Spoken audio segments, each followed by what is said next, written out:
was charged in 2018 with 13 related kidnapping and abduction attempts.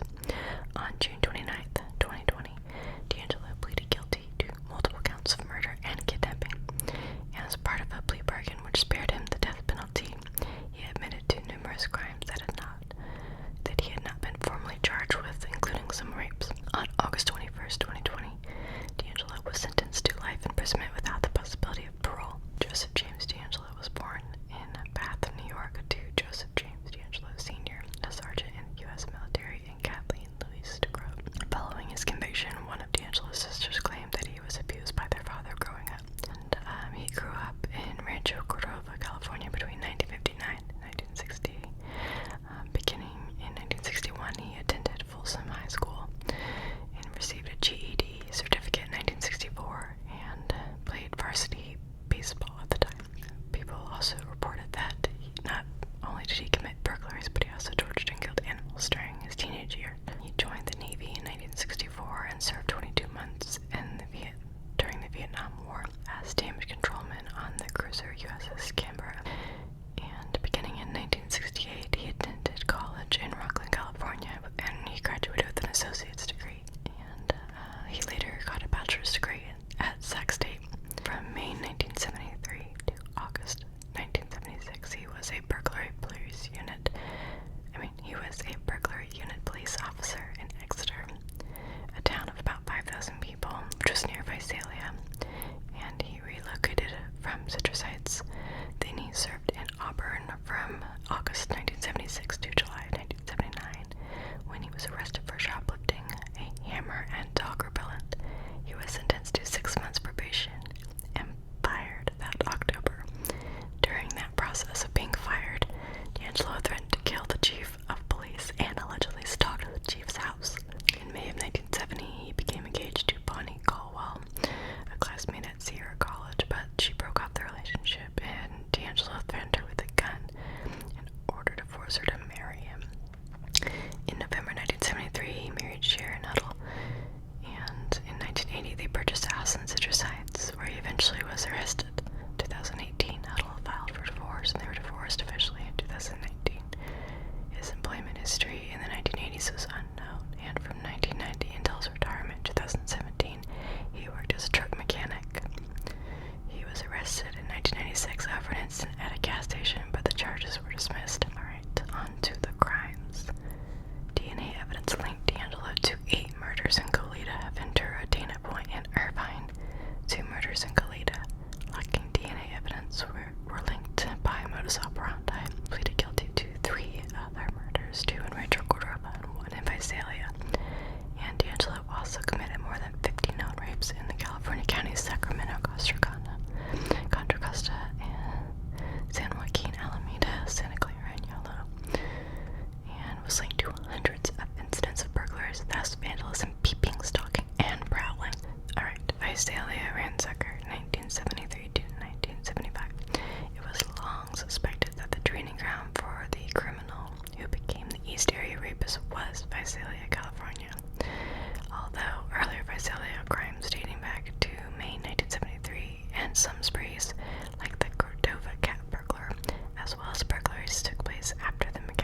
ski mask intruder in his carport attempted to kidnap his daughter, who had been subdued with threats of being stabbed or shot. Stelling was then shot twice, and he died. East Area rapist 1976 through 1979. D'Angelo moved to Sacramento in 1976, where his crimes escalated from burglary to rape. Crimes initially centered on the then unincorporated areas of Carmichael, Citrus Heights, and Rancho Cordova, east of Sacramento.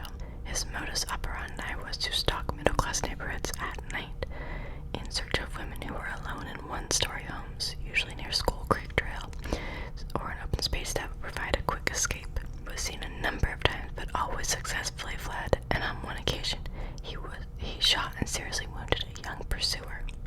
Most of the victims reported having seen a prowler on their property before the attacks actually occurred, and many had experienced break-ins. Police believed that the offender would conduct extensive reconnaissance in a targeted area, looking into windows and prowling into yards before selecting which homes to attack.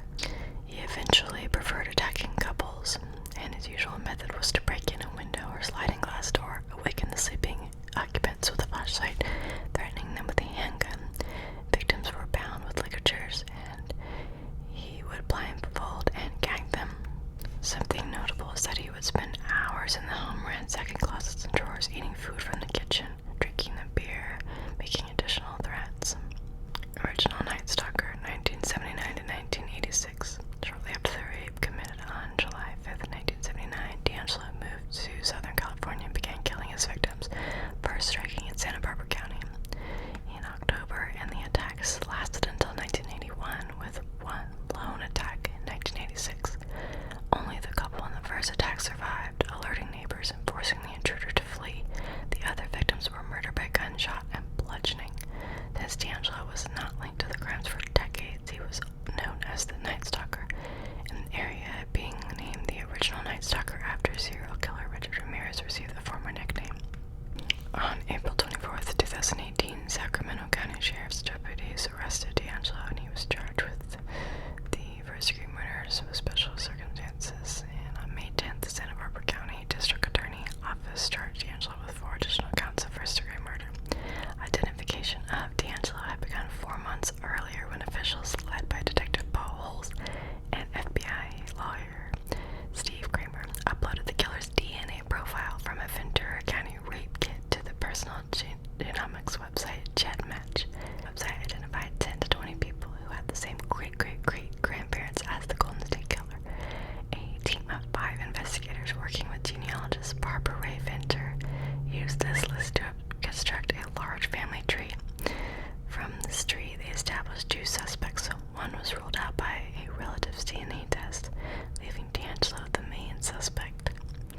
A DNA sample was surreptitiously collected from a door handle in D'Angelo's car, and later another sample was collected from a tissue found curbside from a garbage can.